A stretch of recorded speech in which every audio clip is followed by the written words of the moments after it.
Assalamualaikum warahmatullahi wabarakatuh. Selamat pagi, khususnya bagi mahasiswa saya di Prodi Komunikasi dan Penyiaran Islam, Fakultas Dakwah dan Komunikasi UIN Sunan Kalijaga, Yogyakarta. Sebelumnya kita sudah membuat sebelumnya pada paruh pertama semester kita sudah membuat perencanaan peliputan investigatif. Dan setelah ujian tengah semester, saatnya mahasiswa melakukan eksekusi untuk peliputan investigatif. Peliputan investigatif sendiri merupakan peliputan yang memerlukan kemampuan yang lebih dibandingkan peliputan straight news biasa atau features, dan mengandung risiko yang tidak kecil. Di dalam dunia jurnalis profesional, peliputan investigatif kerap menimbulkan korban. Yang pertama adalah korban dari pihak jurnalis yang menerima ancaman, kemudian sampai akhirnya dibunuh karena berita. Yang kedua adalah korban dari perusahaan media, baik itu menerima somasi, ancaman, gugatan hukum, dan lain sebagainya. Maka dari itu, untuk melakukan peliputan investigatif, selain membutuhkan kecakapan dari seorang jurnalis, juga memerlukan kesiapan menanggung resiko, baik itu secara individu maupun secara lembaga. Salah satu cara untuk mengurangi risiko dari peliputan jurnalistik adalah memegang erat kode etik jurnalistik. Peliputan investigatif memiliki karakter sendiri dalam menjalankan kode etik jurnalistik. Saya akan mengutip pernyataan dari Atmakusumah Astra Atmaja, mantan Ketua Dewan Pers, bahwa dalam peliputan jurnalisme investigatif ini kerap sekali menerobos kode etik jurnalistik. Misalnya, dalam kode etik jurnalistik disebutkan tidak boleh mengambil informasi berupa data itu secara sembunyi-sembunyi dan tidak atas seizin pemilik data tersebut. Kemudian yang kedua, menguping pembicaraan, pertemuan, rapat tertutup dalam hal ini, kemudian mengutip pernyataan dalam rapat tersebut dalam peliputan. Yang ketiga, dalam kode etik jurnalistik juga dilarang membuntuti narasumber sehingga narasumber tidak nyaman. Yang keempat, melakukan wawancara setengah memaksa. Di fotografer ataupun jurnalis yang mengambil foto itu tidak boleh mengambil foto dari jarak jauh atau tanpa seizin dari yang difoto. Kemudian yang keenam, dalam kode etik jurnalistik, seorang jurnalis juga dilarang menyamar. Nah, 6 dari 18 kode etik jurnalistik ini oleh Atmakusumah Astra Atmaja itu dihalalkan untuk dijalankan dalam reportase investigatif. Syaratnya adalah peliputan investigatif itu benar-benar untuk kepentingan publik. Poinnya di sini.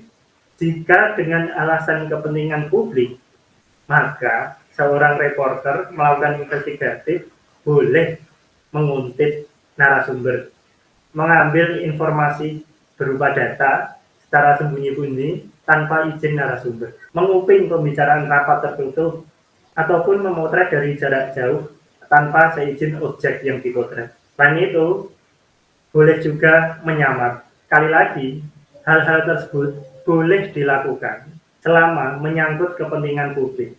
Misalnya apa? Data-data yang dimiliki oleh narasumber kemudian diambil oleh seorang jurnalis dalam rangka investigatif ini adalah data-data yang sebenarnya terbuka untuk publik, tapi sengaja ditutup-tutupi oleh pemangku kepentingan atau pemilik data. Kemudian misalnya ada kasus korupsi, kemudian itu kita boleh melakukan penyamaran, melakukan penguntitan, melakukan pemaksaan untuk wawancara demi kepentingan publik untuk mengungkap kasus korupsi tersebut. Meski menghalalkan kode etik jurnalistik ini untuk dilanggar demi sebuah kepentingan publik, Atmakusumah Astra Atmaja membatasi ada 4 kode etik yang tidak boleh dilanggar dalam keadaan apapun, meskipun itu peliputan investigatif. Yang pertama, menerima suap. Yang kedua, menjiplak atau plagiarisme. Yang ketiga, membuka identitas narasumber yang seharusnya ditutupi.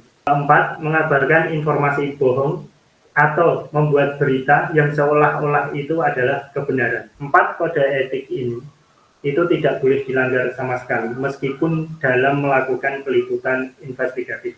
Terkait identitas narasumber yang harusnya disembunyikan, Andreas Harsono itu menjelaskan setidaknya ada 7 syarat sumber anonim.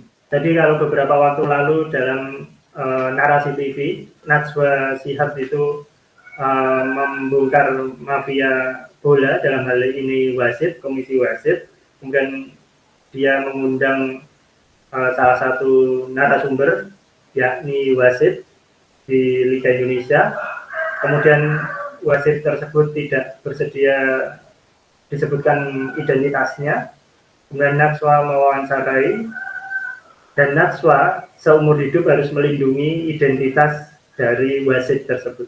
Andreas Harsono membuat 7 syarat seseorang bisa menjadi sumber anonim. Yang pertama adalah ring 1 atau orang pertama. Sumber anonim tersebut merupakan orang yang melihat langsung atau terlibat dalam kejadian. Saksi mata yang benar-benar melihat atau orang yang menjadi bagian dari kejadian tersebut. Yang kedua, orang dalam risiko. Misalnya, jika dia identitasnya disebut, maka risiko dibunuh, risiko diancam, risiko jabatannya dicopot, dan lain sebagainya. Kemudian yang ketiga adalah sumber tersebut memiliki integritas. Artinya, dia mengungkapkan sebuah kasus itu karena demi kepentingan publik, bukan lagi lempar batu sembunyi tangan. Misalnya ya, pembongkaran kasus korupsi di sebuah kementerian. Orang itu ngomong bahwa di kementerian saya terjadi korupsi, kasusnya seperti ini saya melihat sendiri, bahkan saya pernah ditawari, dan lain sebagainya. Orang itu ngomong membongkar kasus di instansinya sendiri itu bukan lantas untuk misalnya dendam dengan si A karena di kantor punya konflik individu. Dia mengungkapkan ke wartawan, kemudian dia senang ketika bosnya ditangkap, rekan kerjanya ditangkap, yang secara personal dia memiliki konflik seperti itu. Itu tidak boleh. Yang boleh adalah dia mengungkapkan kasus korupsi itu karena benar-benar keprihatinannya terhadap bangsa dan negara ini dan keprihatinannya terhadap kepentingan publik.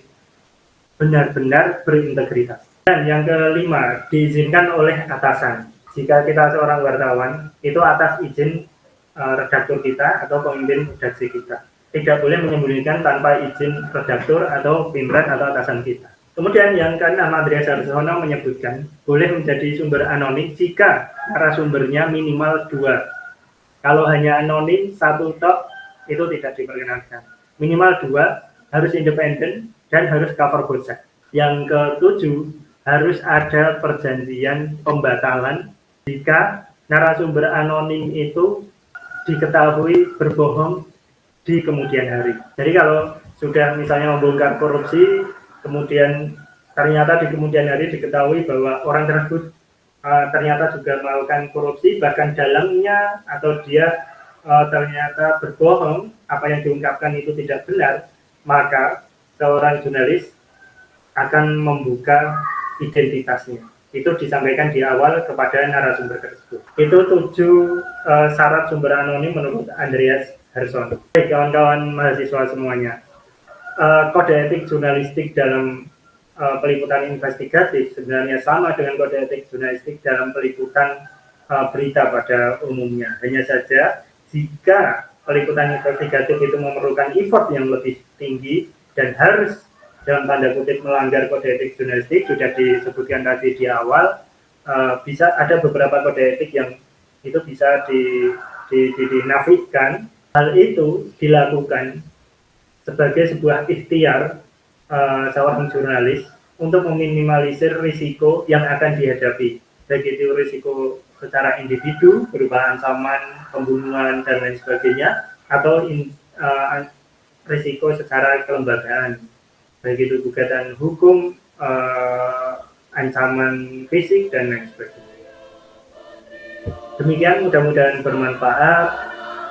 Mohon maaf jika ada kesalahan. Assalamualaikum warahmatullahi wabarakatuh.